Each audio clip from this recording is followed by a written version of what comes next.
Hey Janaka. Yes, bro. How's it going, man? Excellent. Thank you for sitting in with the World is Sound blog. Yeah, I'm excited. So you're still holding steady on the dub style. Yeah, I think so. Tell us what your sonic alchemy's like these days.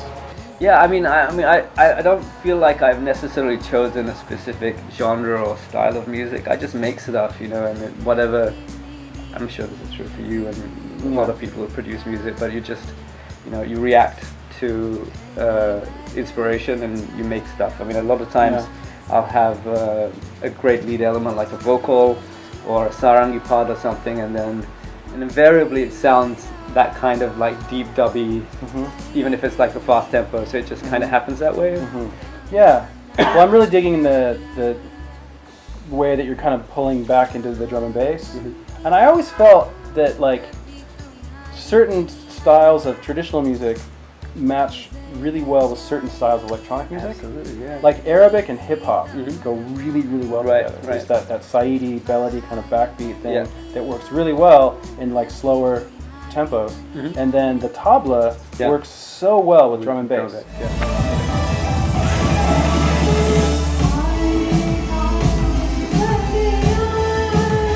It's just the rhythm styles. The tabla, because there's obviously groovy tabla, like nice like Nusrat Fateh Khan's tabla play, like heavy grooves and just big bassy sounds. But a lot of the technicality of it happens in the speed, in the precision and all of that, and like you can do that with drum and bass, because you have a faster tempo, and I think it energizes the players because like they're in there trying to play the music's propelling them forward. Yeah. Kirsch obviously fantastic. I mean, because he writes yeah, obviously at a very high level, and he also plays tabla at a very high level. So he knows. I mean, I've seen gigs where he just plays kit. Yeah. And he doesn't. The tablas are there, but he hasn't played them, or he's playing guitar or whatever. Yeah.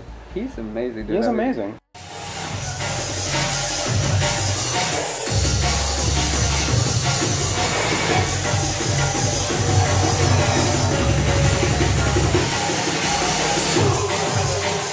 So what's your process now with your live musicians? You guys like rehearsing, collaborating, writing together? What's happening? Yeah, so I'm working with 2 singers and a tabla player right now, and they're amazing. Like the 2 singers, it was just like a sort of a Facebook conversation that led to a studio session, and it's not particularly easy to find Carnatic and Hindustani trained singer of that caliber, which is Vidya, and then. Ishmeet she's been touring the world doing sort of Bhangra related shows. I mean, she's Punjabi, so we're like doing some sort of vocal drum and bass, which is what I've been working on. Right. And so did they have like a traditional like motif or like a piece of traditional melody and they drop it in, or do you guys write together? Like how does that work? We just sat down and I wrote a rhythm really quickly.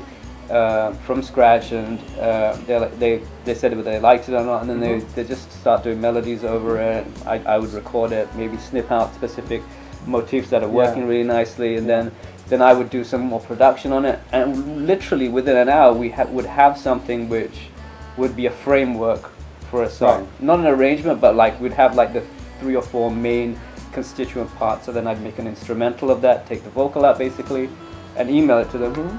They basically work on it some more and then come back like a week later to the studio and we try and get a final take. Yeah.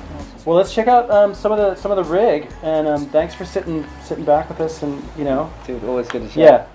So this is a track with Ishmeet. Right. We just started work on it, so it's a work in progress. So it's not all there yet.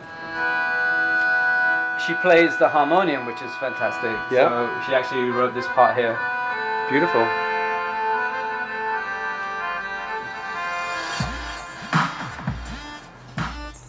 So Ishmeet came in and she did 1 take. This is it. So it'll get re-recorded.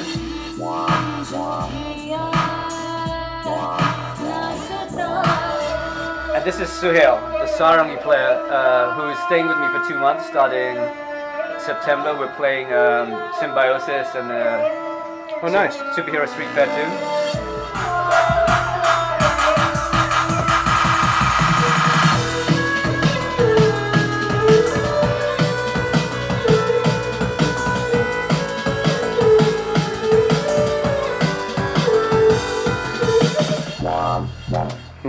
but I'm kind of happy with it because it's like, okay, so there's Punjabi vocals that she's singing, Hindustani sarangi, and elements of half-time drum and bass and sort of jungle. So as a continuous piece, I don't feel like they're all 3 or 4 or 5 different things. So that was the hardest part, like making it sound like these elements actually belong together. That is the hardest part. Yeah. Right. That's your job. Yeah. Yeah. Exactly. Yeah. You got a new album coming out, or like a few tracks? Yeah, it's an EP, and it's coming out on Muti Music. Dove, who lives in San Francisco, runs the label.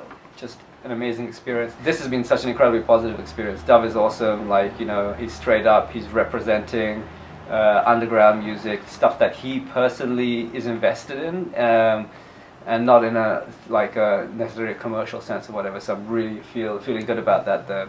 Just being on Muti and talking to Dove about stuff. Good vibes. Well, you me know. Good night. We left on the stage again. Music and play, we turn a new page again. Good vibes. This you want your hand, you want them clean out. In the people put up, you want them. Good night. We left on the stage again. Music and play, we turn a new page again. Good vibes. This you want your hand, you want them clean out. In the people put up, you want. This is Janaka Selekta, and you're watching World is Sound. Finishing with that sick body vibration. Bring it. Janaka, how do I know? Yo, man. Come on, man.